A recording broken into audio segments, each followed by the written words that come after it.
ഈ മന്ത്രി ഒരു അട്ടർ ഫെയിലിയറാണ്. അത് പറയുമ്പോൾ ഞങ്ങളുടെ മെക്കട്ടയ്ക്ക് ചാടിയിട്ട് കാര്യമൊന്നുമില്ല.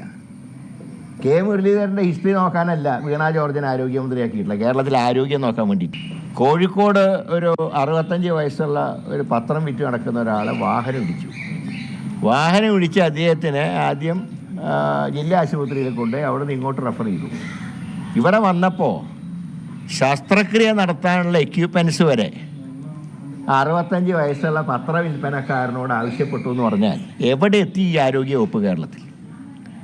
അപ്പോൾ ഇതുപോലെ പരാജയപ്പെട്ടൊരു മന്ത്രി, ഞാൻ പറയുന്നത് ഡോക്ടർ AR മേനോനെ പോലെ പ്രഗത്ഭമതികൾ കൈകാര്യം ചെയ്തൊരു വകുപ്പിൽ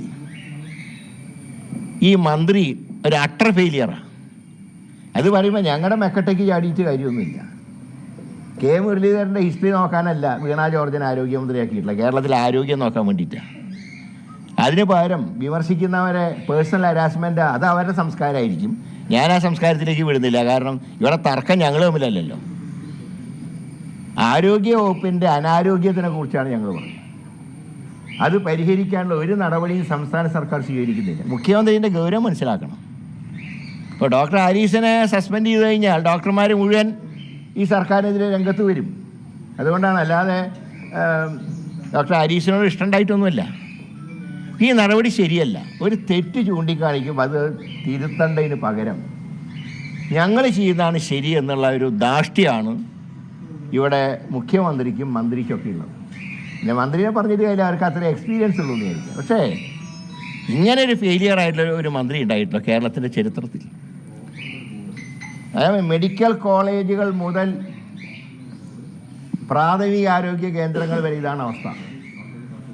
ഇപ്പോൾ എന്തിനാ പാവപ്പെട്ട രോഗികൾ സർക്കാർ ആശുപത്രിയിൽ പോകുന്നത്? എന്തിനാ?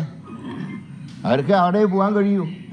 അവർ കാരണം സ്വകാര്യ ആശുപത്രിയിൽ നല്ല സേവനമുണ്ട്, പക്ഷേ അവർ ഈ പാവപ്പെട്ട രോഗികൾക്ക് ഒരു കോട്ട മാത്രം മാറ്റി വയ്ക്കുക.